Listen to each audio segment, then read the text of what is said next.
pro dan kontra mengenai PPKM perlu atau tidak.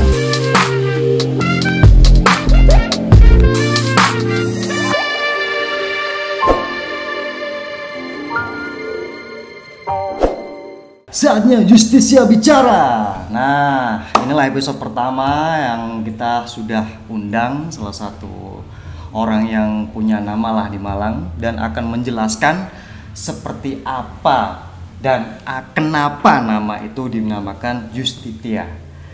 Di sini kita sudah kedatangan tamu Bapak Dwi Hendro Tito.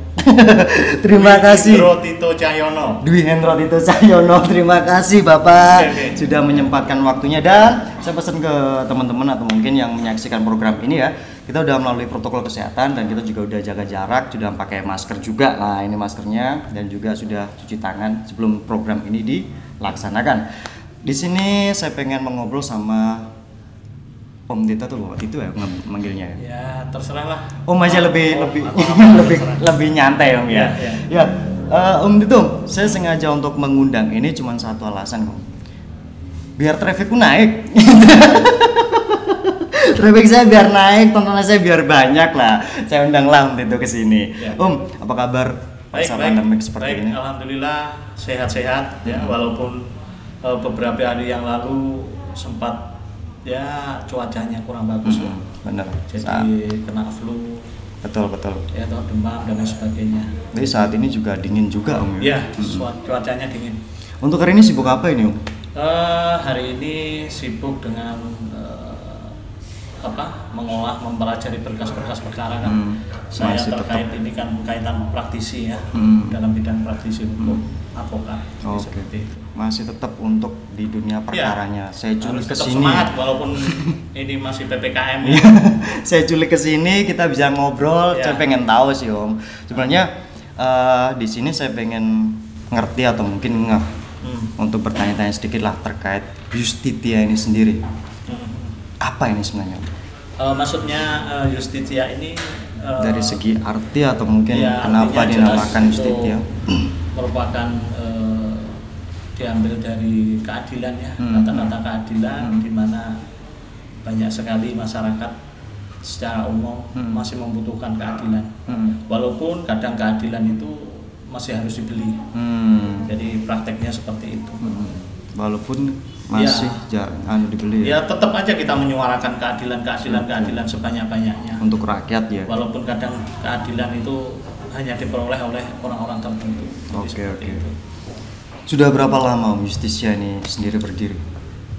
Kantor Hukum Justisia. Kantor Hukum Justisia ini sudah berdiri selama 15 tahun. 15 tahun ya? Ya, sebelumnya dulu namanya ada LHKI, jadi itu Lembaga Bantuan Hukum. Non profit. Kalau untuk yang Kantor Hukum Justisia Indonesia ini profit. Jadi seperti itu. Oke, selama 15 tahun sudah berdiri. Sebelumnya kita flashback ke luar dulu lah ya. Sebelum Om Tito menjalani lawyer atau mungkin bisnis ini, sebelumnya apa sih Om? Kalau saya pengen tahu ini membedah-bedah ke belakang. Kita flashback dulu biar tahu. Perjuangan dari nol ya. Dulu saya adalah aktivis di organisasi Lembaga Otonom Kampus di Fakultas Hukum Universitas Brawijaya Malang. Ya, jadi namanya Forma PK, Forum Mahasiswa Hukum Peduli Keadilan. Di situ aktivis. Itu di tahun berapa Om? Sorry, di tahun berapa? Itu tahun 99 ya. 99 ya. Oke. Masa-masa era reformasi dulu, rame-ramenya dulu. Ya, saya menjadi aktivis di Forma PK, saya ikut pendiri juga di Forma PK itu menangani advokasi rakyat kecil. Oke, sebelum menjadi seorang lawyer ya, tapi ya. Jadi seperti itu. Dulu juga ikut YLBHI, jadi volunteer ya tahun 2000. YLBHI-nya Munir sama si Adnan Buyung Nasution pada saat itu. Pada saat tahun 2000 ya. Terus saya mendirikan sama teman saya untuk mendirikan Lembaga Hukum dan HAM Keadilan Indonesia di Malang. Pusatnya di Malang, dan sudah berdiri beberapa cabang di seluruh Indonesia. Mungkin sekarang sudah berkembang juga. Ya, jadi itu terus saya menjadi sebelumnya menjadi lawyer ialah saya sering membuat konsep-konsep, dimintai tolong lawyer-lawyer ya toh, untuk membuat gugatan, replik, duplik, memori, kontra memori, kasasi, banding dan lain sebagainya. Jadi itu waktu menjadi seorang aktivis, pergerakan apa ini yang sudah melakukan? Kita flashback dulu ya. Pergerakan ya banyak sekali ya. Seperti salah satunya mungkin bisa dulu yang paling menarik ialah mengenai contoh itu ialah mengenai pembabatan hutan ya di Malang Selatan, di daerah Bantul, di daerah Donomulyo, Sumber Manjing Wetan, itu banyak sekali penjarahan kayu zaman itu. Saat itu ya dia? Ya saat itu banyak sekali. Jadi banyak kita berbenturan dengan oknum aparat, baik itu perhutani maupun oknum kepolisian dan lain sebagainya. Jadi seperti itu. Kita bergerak itu khusus untuk membela rakyat kecil. Manusia. Ya, membela hak rakyat kecil ya. Secara hukum kita mahasiswa hukum, di mana rakyat kecil itu kan bayar lawyer mahal kalau saat itu. Kita mahasiswa hukum yang menyuarakan atau mengkritisi, mengawasi proses hukum yang berjalan terhadap ketidakadilan yang ditangkapi hanya orang-orang kecil. Padahal yang maling-maling Blandongnya, yang besar-besar ini, oknumnya ini enggak sama sekali disentuh oleh hukum. Jadi seperti itu. Dan dalam melaksanakan hal itu kejadian apa yang pernah itulah ya rasakan ya? Teror baik itu dari preman, teror dari oknum aparat dan sebagainya. Pasti sering saya hadapi pada saat itu. Saat itu ya, itu yang membentuk saya menjadi lawyer yang tangguh untuk saat ini. Sampai saat ini. Ya, jadi pembelajarannya ialah mengenai pembelajaran saya ketika saya masih menjadi mahasiswa, ya toh, menangani advokasi mahasiswa untuk masyarakat atau rakyat kecil sampai sekarang. Jadi kita sering untuk membaca buku atau dipaksa untuk membaca buku dan praktek langsung.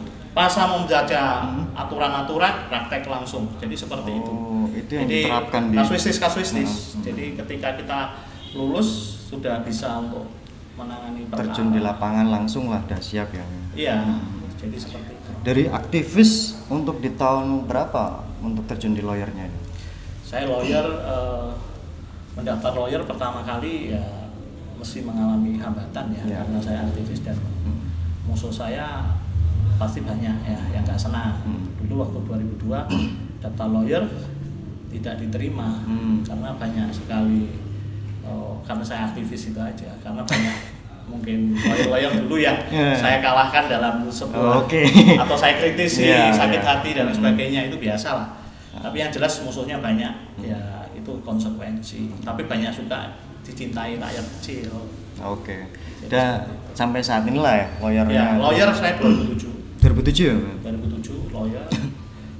KHI ini sudah berdiri 2006. 2006 udah berdiri. Sekarang sudah ada dari KHI di Malang, Blitar, Jakarta, Jombang, Jember. Jadi ada 5 cabang yang sudah berdiri di Jawa ya. 5 ya. Nah, dari aktivis menjadi seorang lawyer. Nah, di sini Om Tito kan ranahnya sudah sangat ya, walaupun nggak berbeda tapi sedikit banyak lah kasus terberat yang pengalamannya seperti apa Om saat menjadi lawyer Om? Kasus terberat itu rata-rata yang ada muatan power ya, ada muatan politis juga. Ya, karena kalau melihat ada rumusan pernah saya bilang ialah mengenai teori semiotika antara budaya, hukum, politik, ekonomi. Budaya masih kalah dengan hukum kalah dengan politik kalah dengan ekonomi. Jadi seperti itu. Jadi kekuatan-kekuatan yang paling dominan ialah kalau sementara ini ya politik, ekonomi mesti menggeser. Tapi kita selalu menyuarakan keadilan, kebenaran, hukum. Saya dalam setiap menangani perkara selalu berpegang teguh dulu kepada hukumnya bagaimana, kebenarannya bagaimana. Pembelajaran terkait hukumnya dulu. Hukumnya dulu harus didudukkan.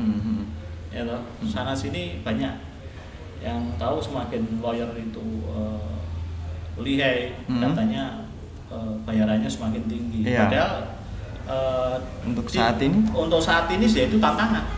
Oh.